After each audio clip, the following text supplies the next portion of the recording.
A correria do dia a dia e o alto nível de estresse, aliado a problemas pessoais, fazem com que muitos profissionais transfiram toda essa carga negativa para as atividades de trabalho, transformando o atendimento a seus clientes, público e pacientes em outro problema. Exemplo clássico são os atendimentos em hospitais, onde os pacientes são tratados, na grande maioria das vezes, de maneira fria. A Associação Viva e Deixe Viver tem uma proposta que aos poucos muda essa realidade em alguns locais do país.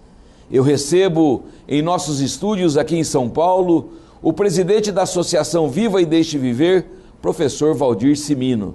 Professor, satisfação muito grande nesta noite de sábado ter o privilégio de levar essa mensagem da associação a Mato Grosso. Seja bem-vindo. Cláudio, quero agradecer você, quero agradecer a audiência. A gente vem trabalhando em cima da humanização da saúde, mais do que nunca a humanização da sociedade. O que é essa associação, professor? Eu sou da área de comunicação, formei publicitário, depois fiz tecnologia do ensino, por causa da minha atuação dentro do âmbito da educação. E mais recentemente eu me aprofundei e fui entender exatamente como é que estamos formando os nossos estudantes de medicina, junto à Faculdade de Medicina da Santa Casa de São Paulo. Hoje, a Associação Vive e Deixe Viver, ela tem por um propósito e missão treinar e capacitar cidadãos, sujeitos que produzem saúde. Quem são esses sujeitos? Eu, o médico, a enfermeira. Então nós temos uma legião hoje de voluntários contadores de história. Esses levam para dentro da saúde, junto a crianças, adolescentes, principalmente a adolescência, que é um problema hoje muito grande. A adolescência é esquecida dentro da saúde, né? A gente leva a importância da leitura. Só que num Brasil onde pouco se lê, o que acontece? As crianças reclamavam quando a gente oferecia livro, então tem que entrar com uma brincadeira. A partir do brincar, do ato lúdico, de um jogo, de uma ação, o livro vem de outra forma, ele vem mais gostoso, mais interessante e de uma forma onde haja uma narrativa, né, nesse contexto. A gente simplesmente criou, eu falo a gente, eu fundei, mas depois de uma semana já era mais um, e depois 36, e hoje somos 1.300 pessoas em 8 estados do nosso país, levando alegria, informação, educação, cultura para 85 hospitais. O senhor, já que está criado nesse número de estados brasileiros, o entendimento de vocês, o projeto é o mesmo a nível de Brasil? Então, a gente procura levar a nossa metodologia de treinamento e capacitação do voluntário. Como é que é feito isso, professor? Então, esse foi um problema que, de cara, quando eu entrei dentro de um hospital e acabei entrando dentro de um hospital da rede estadual, um hospital referência para a América Latina, para o mundo, que é o Instituto de Infectologia Emílio Ribas. Então, ao entrar dentro de um instituto, quando você fala doenças infectocontagiosas, então você já dá 2 passos para trás. Medo, né? Todas as crianças que estavam lá dentro sofrem preconceito.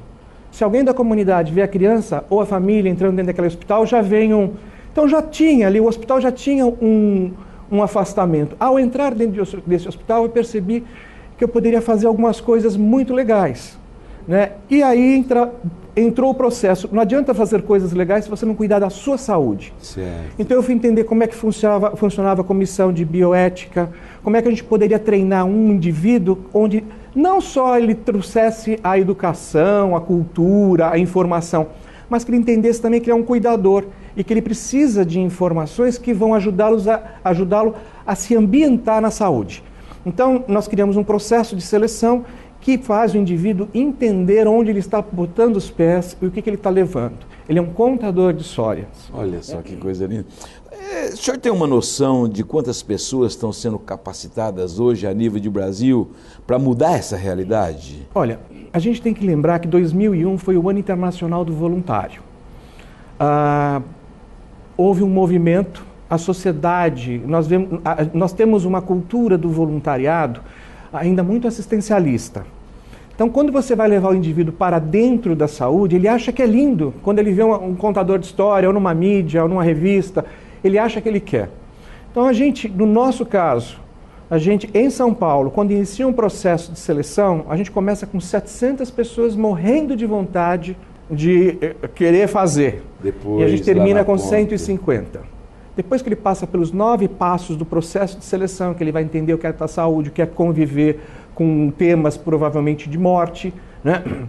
E se ele precisar de apoio terapêutico, a gente também vai ajudá-lo a entender que a perda de uma criança não significa a perda da ação voluntária, mas tem outras crianças esperando nesse processo. Eu queria fazer uma pergunta diretamente. O que levou o senhor, como cidadão, a fundar essa associação? Eu tive uma experiência... Também gostaria de estender, qual que é o perfil das pessoas que fazem parte? Acho que a ação voluntária ela vem da família. Eu não posso desprezar a minha criação, os meus avós. Eu tive um avô católico apostólico romaníssimo. Olha que beleza. E uma avó kardecista. Então, a gente viveu entre um puxando... Mas quando falava de vamos ajudar a sociedade, nós morávamos em frente a uma grande favela, no Ipiranga, o bairro do Ipiranga, a favela do Vergueiro. Então, minha avó, ela transitava muito dentro da comunidade. E a vivência do voluntariado vem dessa época, mas olhar o voluntariado como um indivíduo que, se focado, bem treinado, aquela hora qualificada que ele está doando, está transformando, está melhorando a situação, mensurar isso, eu vivenciei nos Estados Unidos. Eu tive a oportunidade de lançar a MTV no Brasil, participar da equipe que colocou a MTV no ar no Brasil. E, ao mesmo tempo, eu fiz amigos nos Estados Unidos e eu falei, 92 foi um ano que eu falei, eu vou me dar de presente. Olha só. Eu vou para os Estados Unidos estudar televisão, eu gosto de televisão, gosto da comunicação, mas quando eu caí lá, eu fiz um pouco de televisão, mas eu descobri o terceiro setor, a organização. Existe uma organização chamada Independent Sector, que desde 83 valora o trabalho voluntário, mostra o quanto essa ação pode ser profissional, o quanto, de fato, o cidadão pode fazer organizadamente coisas que possam mudar causas dentro do nosso país. De certa forma, quando o senhor fala em terceiro setor, nós vivemos um período anterior aí que as ONGs foram muito criticadas. Essas críticas atingiu as críticas, elas, de uma certa forma, quando você não tem... Quando a gente imagina que as organizações não governamentais, elas vêm para tirar o espaço do Estado, né? As ONGs apareceram, sem dúvida. Isso, a gente precisa quebrar esse paradigma. Porque quem atua dentro da sociedade, das organizações não governamentais, são cidadãos. Cidadãos onde a informação não chegou, onde o remédio não chegou, onde a educação é falha. Então, essas pessoas, elas se acordam para a realidade e falam, olha, precisamos fazer alguma coisa. O governo, por sua vez, não consegue mais atender todas as necessidades hoje desse Brasilzão, dessa coisa imensa. A gente, por um outro lado, também tem uma questão que os próprios meios de comunicação hoje nos impactam com péssimas notícias muitas vezes e com notícias que mostram exatamente a fanfarra, né, a gastança. Mas, professor, eu li os noticiários aí e há pouco tempo, eu vou falar lá do mês de setembro de 2011, a arrecadação, por exemplo, do meu estado, ela teve um crescimento de 7%. Uhum.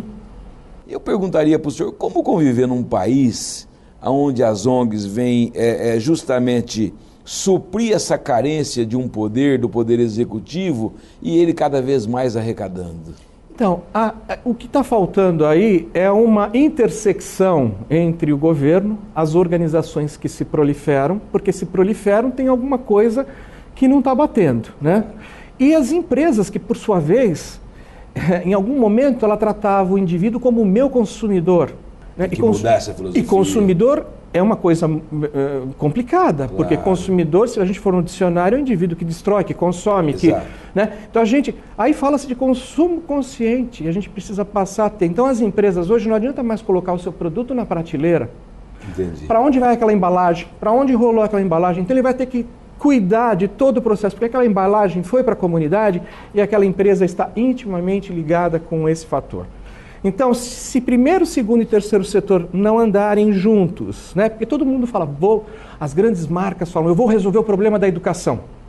investe em educação. Aí a outra também, eu vou resolver o problema da educação, investe em educação. Só que elas não se falam. Aí tem muita gente recebendo muita educação e gente não... nada. Então a gente não tem um equilíbrio ainda entre esse primeiro, segundo e terceiro setor. Como a gente também não tem um equilíbrio entre a sustentabilidade, né? O poder econômico, claro, o poder ambiental e o poder social. Eu queria falar sobre recursos. Como é que sobrevive a associação? A Associação Vive Deixe Viver, nós iniciamos o nosso trabalho em 97, ano que vem nós faremos 15 anos de atividade, e num primeiro momento os nossos apoiadores sempre vieram de uma forma natural, né? Hoje eu tenho Colgate, que está desde o início, mas onde foi? A contação de história pode ajudar a saúde bucal. Depois veio a Pfizer querendo entender como que eles poderiam treinar, que a gente poderia melhorar e capacitar. Então, o que aconteceu? Nós desenvolvemos desde 98 um projeto na Lei Rouanet, nós temos outros projetos nas leis de incentivo, onde a gente foi mostrando que nós estávamos levando para dentro da saúde, cultura e educação. Isso também é um paradigma, porque muitas vezes os ministérios, né, ou onde os investimentos, ou onde as leis vão favorecer as organizações não governativas, muitas vezes não existe uma conversação. Então, cada vez que eu apresentava um projeto, mas eu estava dentro da ambiência da saúde, o Ministério da Educação não falava, você tem que falar com a saúde. Eu falava, não, mas eu estou levando cultura e educação para dentro da ambiência, né?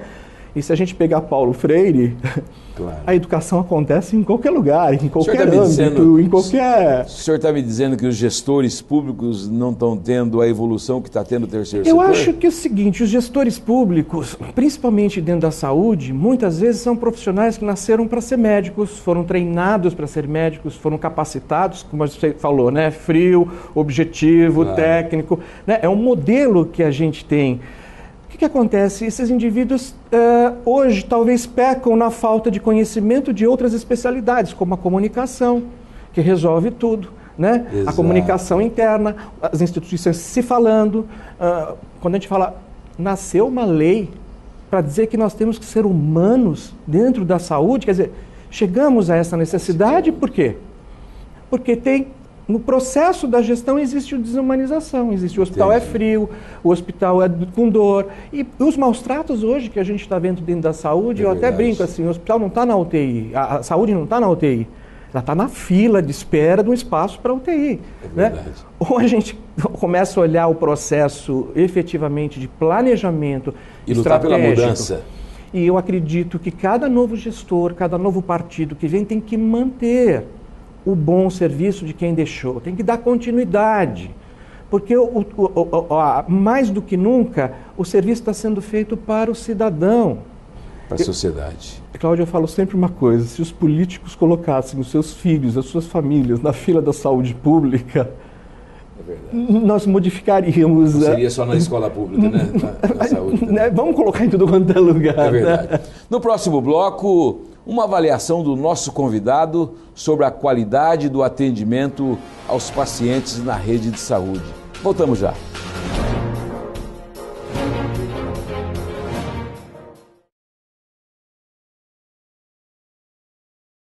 Fique sabendo sem censura. Um oferecimento. Sonoticias.com. As principais notícias de Mato Grosso. Ao brincar, a criança que está hospitalizada altera o ambiente em que se encontra, aproximando-se de sua realidade cotidiana. A utilização de técnicas lúdicas tem sido uma estratégia efetiva para diminuir o estresse, o medo e a ansiedade relacionados à condição de internação hospitalar.